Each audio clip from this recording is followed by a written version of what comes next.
at han kan lige kigge op et minut, og så hjælpe dig med på nogle spørgsmål? Det tror jeg, at man kan.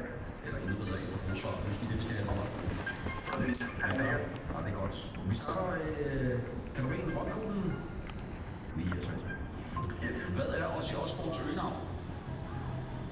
Ozzy Osbournes øgenavn? Du siger bare pas, hvis du kan.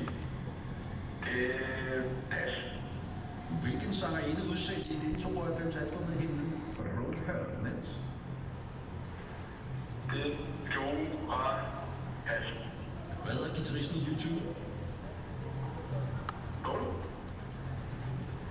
Hvem lavede Himlen Malerhjernen? Det gjorde hundrederne. Hvilket land er sangerinden Bjørk fra? Hun er fra Island, vil jeg sige. Mod solnedgang er hit med hvilken dude? Men det er ikke det. Hvilken sangerinde synger på hun er nummeret, når tiden går baglæns? Så det er bare med. Det gør klart fint. Hvem lavede hele Call Me Maybe? Kom med baby. Det gjorde Ray Jepsen. Carly Jepsen, tror jeg. Carly Rae Jepsen. Ja, korrekt. Yes. Det er accepteret. Sådan to regnskabshyre skal jeg. Yes. Har I lige siddet og tæt på fingre, hvor mange rigtige det var? Jeg tror, hvis jeg ikke kommer til rigtig forkert, så tror jeg lige præcis, det er noget en god femmer.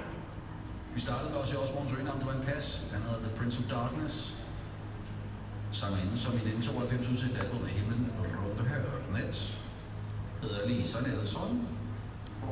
Beklager mit halvt svenske, halvt norske, som blander sig der. Det må man lige leve ud. Men det er altså to forkerte. Hvad hedder guitaristen i YouTube, du sagde Bono? Jeg siger The Edge. Ja, det var noget, jeg Hvem lavede hele Malerhjernen? Det gjorde humleriderne, det er til vildt rigtigt. Island er hjemlandet for Bjørk, den er også god. Det er to rigtige. Mod solnedgang er et hit for Nick Jay. Fik du sagt? Han er god. Clara Sofie synger, når tiden går baglæns. Det er 4 rigtige, og til allersidst med røven i vandskorpen. Hvem lavede hele Call Me Maybe? Carly Rae Jepsen. Så Det betyder, at vi skal finde et brætspil til. ja, det er det. Yes. Sådan en her. Det skal sende vi afsted. Kan I så ikke hygge med omtrænskab til? Jo, det kan vi i hvert fald. Ej, han er ikke en vilje. Det siger du lige måde. Nej, men der er jo med. Hej.